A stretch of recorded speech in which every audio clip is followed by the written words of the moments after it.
ओम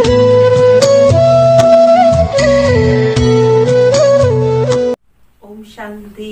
आज बाबा के 23 तारीख के महावाक्य है।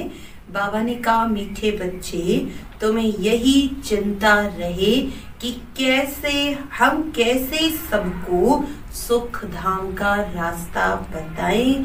सबको पता पड़े कि यही पुरुषोत्तम बनने का संगम युग है और सारी चिंताएं छोड़नी है। एक ये सेवा की चिंता रहे कि कैसे हम सबको सुख धाम का रास्ता बताएं। प्रश्न है, तुम बच्चे आपस में एक दो को कौन सी मुबारक देते हो? मनुष्य मुबारक कब देते हैं?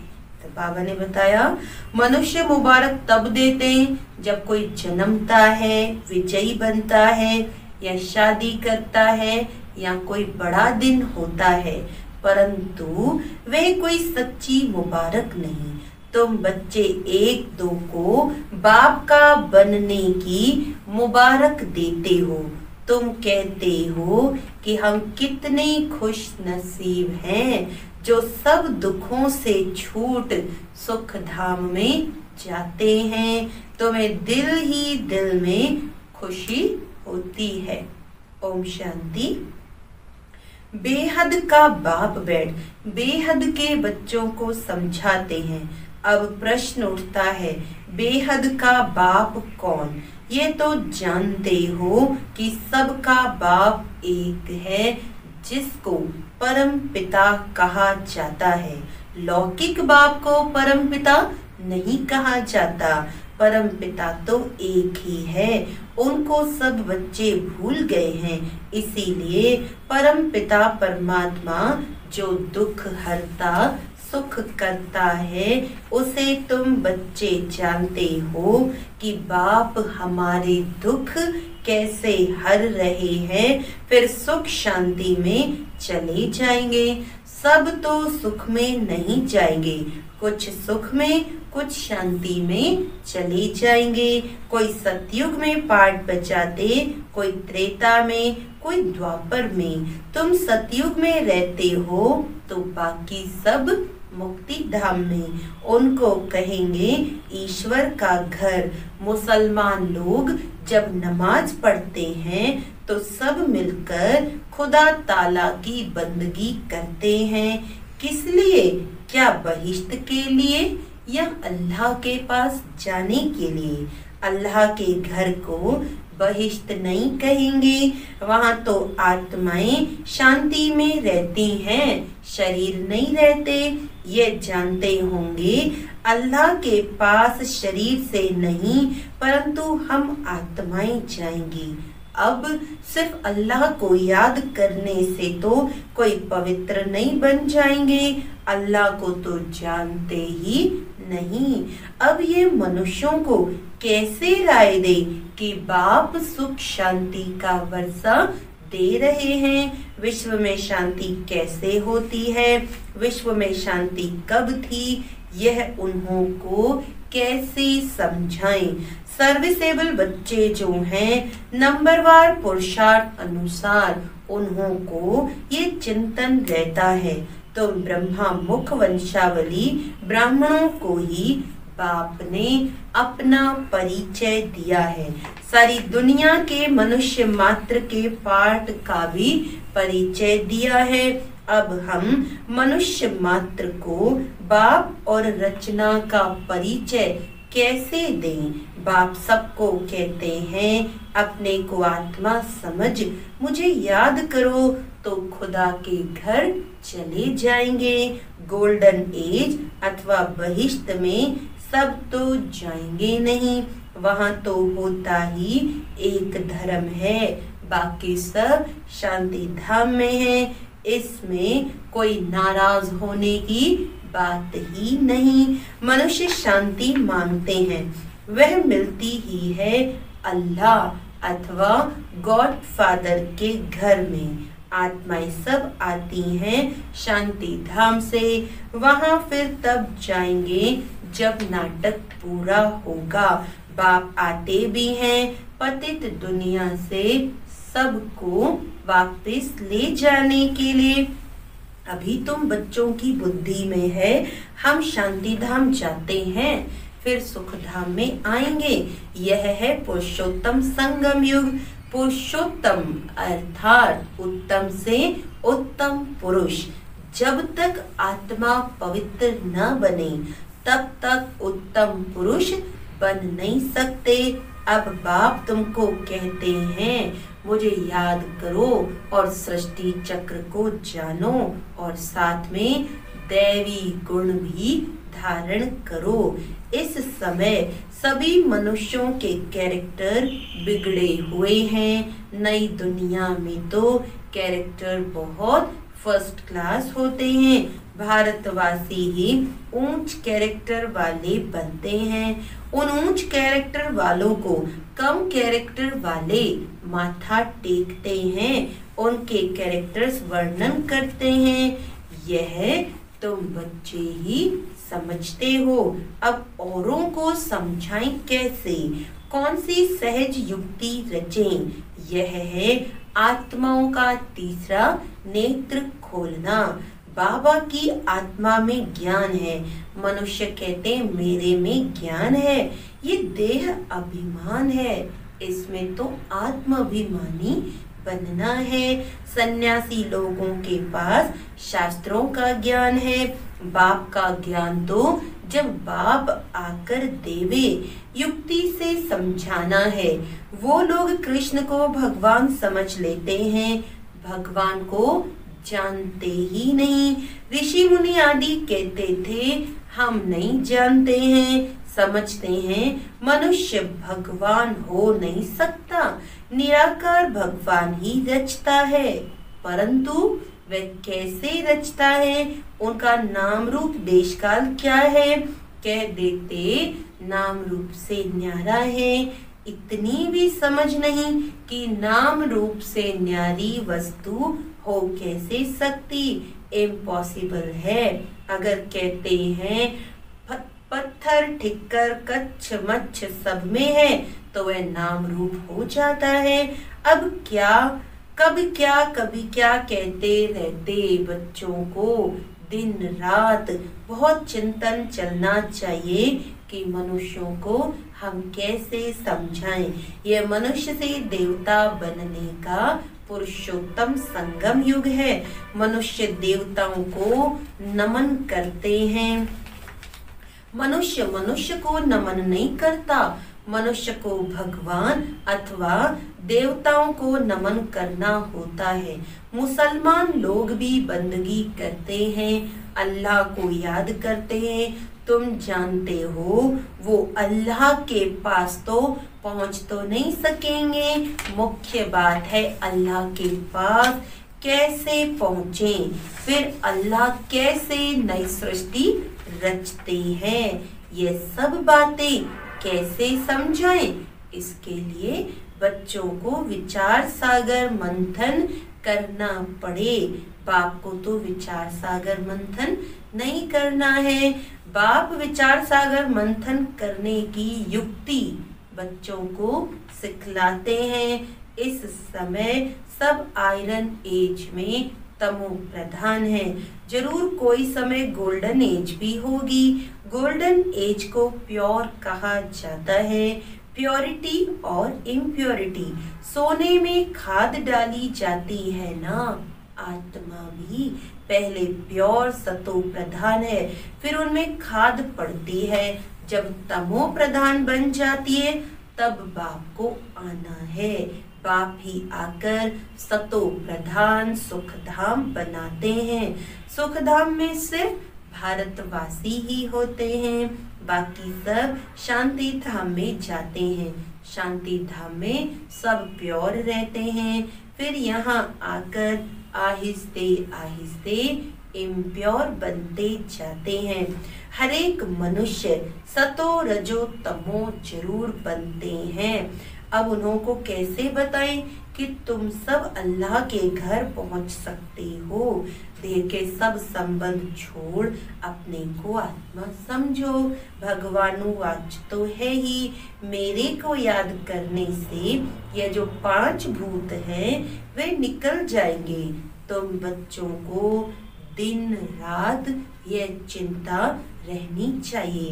बाप को भी चिंता हुई, तब तो ख्याल आया कि जाकर सबको सुखी बनाऊं, साथ में बच्चों को भी मददगार बनना है। अकेले बाप क्या करेंगे, तो ये विचार सागर मंथन करो।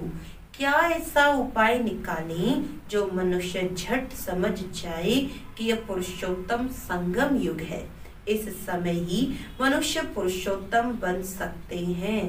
पहले ऊंच होते हैं, फिर नीच गिरते हैं। पहले तो नहीं गिरेंगे ना, पहले तो नहीं गिरेंगे। आने से ही तमो प्रधान नहीं होंगे। हर चीज पहले सतो प्रधान, फिर सतो रजो तमो होती है। बच्चे इतनी प्रदर्शनी आदि करते हैं, फिर भी मनुष्य कुछ समझते नहीं है, तो और क्या उपाय करे। भिन्न भिन्न उपाय तो करने पड़ते हैं ना, उसके लिए टाइम भी मिला हुआ है। फट से तो कोई संपूर्ण नहीं बन सकते। चंद्रमा थोड़ा थोड़ा करके आखिर संपूर्ण बनता है। हम भी तमो प्रधान बने हैं, फिर सतो प्रधान बनने में टाइम लगता है। वह तो है जड़, फिर यह है चैतन्य। तो हम कैसे समझाएं, मुसलमानों के मौलवी को समझाएं कि तुम ये नमाज क्यों पढ़ते हो, किसकी याद में पढ़ते हो। ये विचार सागर मंथन करना है। बड़े दिनों पर प्रेसिडेंट आदि भी मस्जिद में जाते हैं, बड़ों से मिलते हैं। सब मस्जिदों की फिर एक बड़ी मस्जिद होती है, वहां जाते हैं ईद मुबारक देने। अब मुबारक तो यह है जब हम सब दुखों से छूट सुख धाम में जाएं, तब कहा जाए मुबारक हो। हम खुशखबरी सुनाते हैं, कोई विन करते हैं तो भी मुबारक देते हैं, कोई शादी करते तो भी मुबारक देते। सदैव सुखी रहो। अब तुमको तो बाप ने समझाया है, हम एक दो को मुबारक कैसे दें, तुमको अभी पता पड़ा है, परंतु तुमको लोग मुबारक नहीं दे सकते, तुमको जानते ही नहीं। मुबारक देवे तो खुद भी जरूर मुबारक पाने के लायक बने। तुम तो गुप्त हो ना, एक दो को मुबारक दे सकते हो। मुबारक हो, हम बेहद के बाप के बने हैं। तुम कितने खुश नसीब हो। कोई लॉटरी मिलती है या बच्चा जन्मता है तो कहते हैं मुबारक हो। बच्चे पास होते हैं तो भी मुबारक देते हैं। तुम्हें दिल में खुशी होती है, अपने को मुबारक देते हो। हमको बाप मिला है जिससे हम वर्षा ले रहे हैं।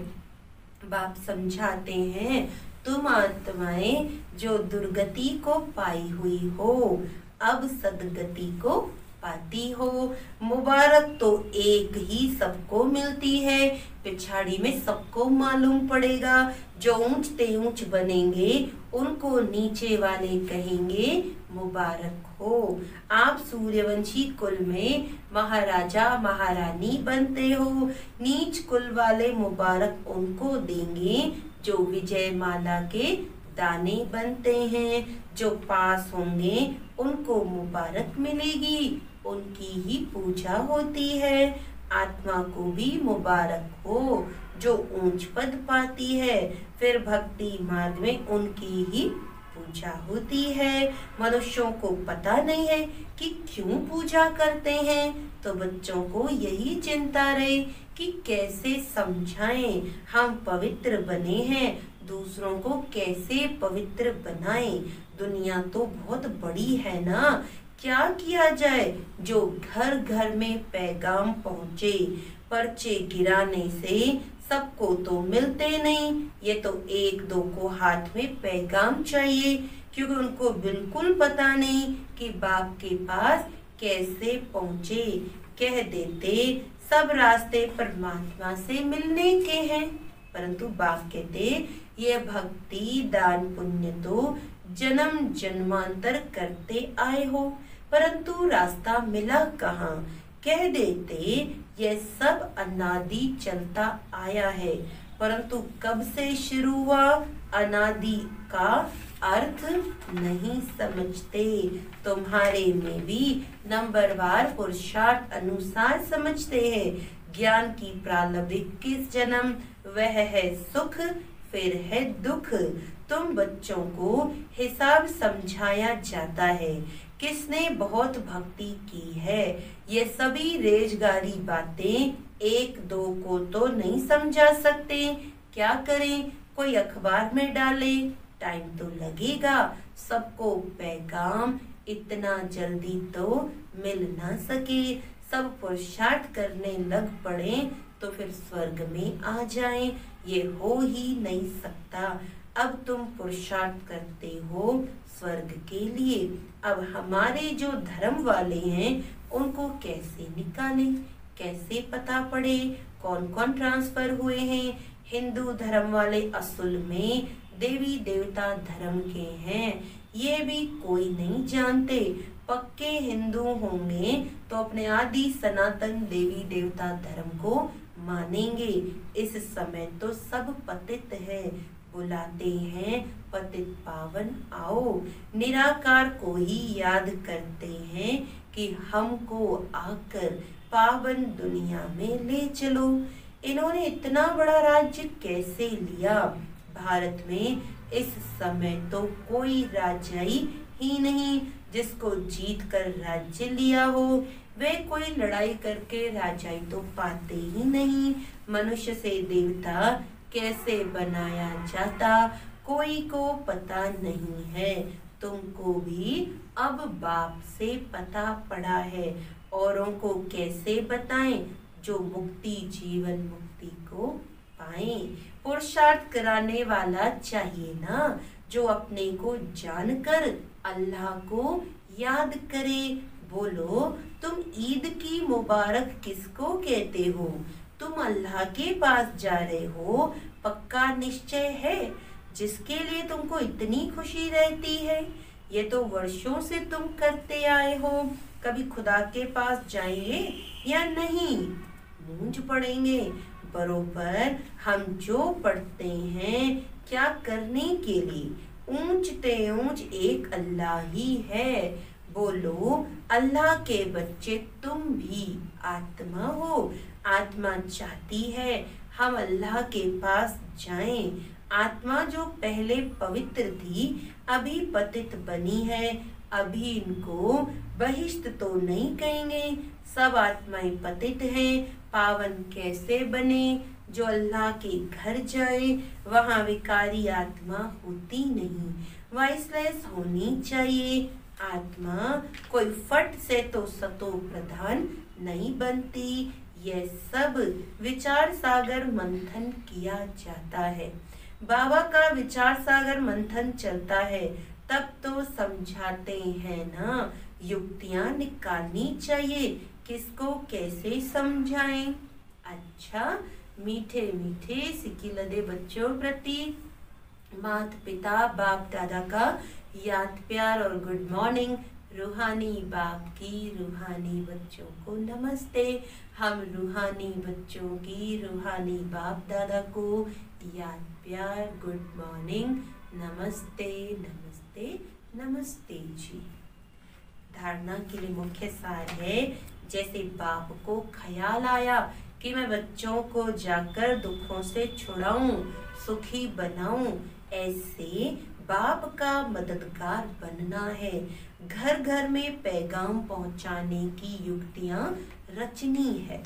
सर्व की मुबारकें प्राप्त करने के लिए विजय माला का दाना बनने का पुरुषार्थ करना है, पूज्य बनना है। वरदान है नम्रता और अथॉरिटी के बैलेंस द्वारा। नम्रता और अथॉरिटी के बैलेंस द्वारा बाप को प्रत्यक्ष करने वाले विशेष सेवाधारी भव। बाप को प्रत्यक्ष करने वाले विशेष सेवाधारी। जहाँ बैलेंस होता है वहाँ कमाल दिखाई देती है। जब आप नम्रता और सत्यता की अथॉरिटी के बैलेंस से किसी को भी बाप का परिचय देंगे तो कमाल दिखाई देगी। इसी रूप से बाप को प्रत्यक्ष करना है। आपके बोल स्पष्ट हो, उसमें स्नेह भी हो, नम्रता और मधुरता भी हो, तो महानता और सत्यता भी हो, तब प्रत्यक्षता होगी। बोलते हुए बीच बीच में अनुभव कराते जाओ, जिससे लगन में मगन मूर्त अनुभव हो। ऐसे स्वरूप से सेवा करने वाले ही विशेष सेवाधारी है। स्लोगन है, समय पर कोई भी साधन न हो, समय पर कोई भी साधन न हो तो भी साधना में विघ्न न पड़े। अच्छा, ओम शांति।